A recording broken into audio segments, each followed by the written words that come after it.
Code with Kaleem, and in this video number 14 of Angular series, we are going to cover the very important topic of Angular, that is a property binding. In this, we will cover what is property binding and difference between property binding and interpolation, and we will understand it with an example, and at the end we will cover the interview question as well. So in verbally or theoretically, let me tell you that what is the property binding. Property binding in Angular is a powerful way to bind data from your component class to the properties of an HTML element in your template. This allows you to control the behavior and appearance of elements dynamically. Angular property binding allows you to bind the DOM properties of HTML elements, components, and directive.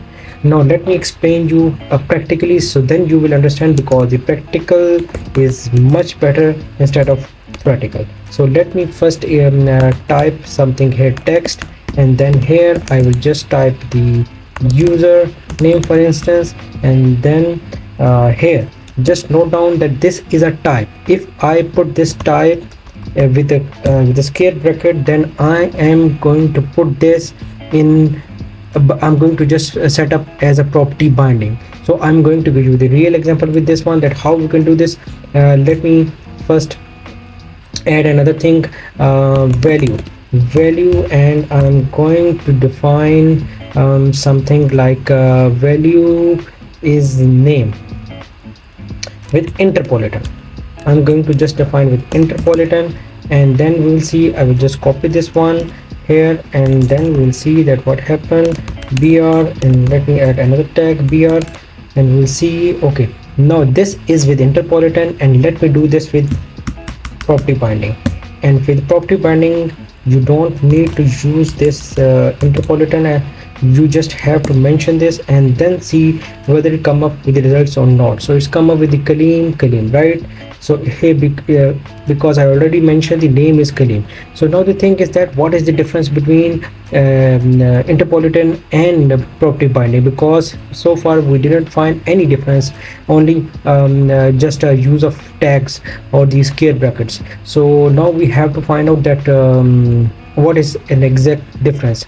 So for that, let's move into add another property. For instance, if I'm going to use the disabled property, and for the disabled property, if I use this disable, right? So then how we can, and I will use the same thing here for the with the property binding, and with the property binding I will use the disabled.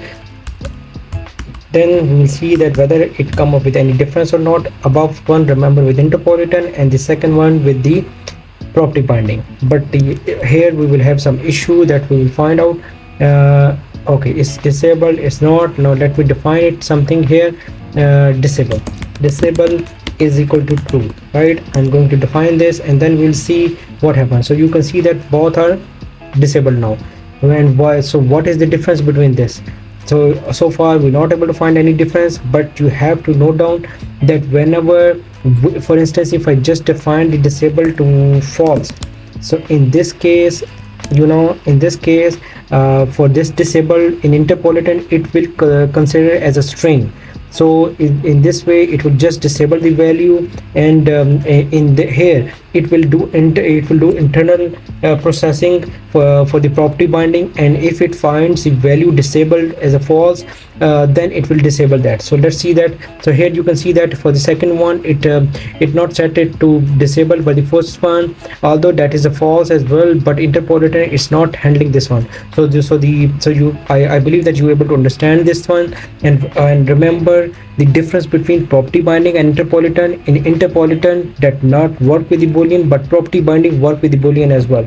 So that is a key difference between this. So, and this could be the interview question as well. So and beside that, whenever someone can also ask you another question regarding the property binding, that if you have to change, if you have to control the attributes, then what can you achieve with interpolation? No, you cannot achieve with interpolation. For that one, you have to use the property binding with this with the square brackets, with this bracket. So make sure for the in order to avoid any issue in your project, I would really highly recommend you that you should use the property binding instead of the interpolation. I hope that you guys able to understand something with this video. Stay connected, and I will come up with another video shortly. Yeah, thank you guys.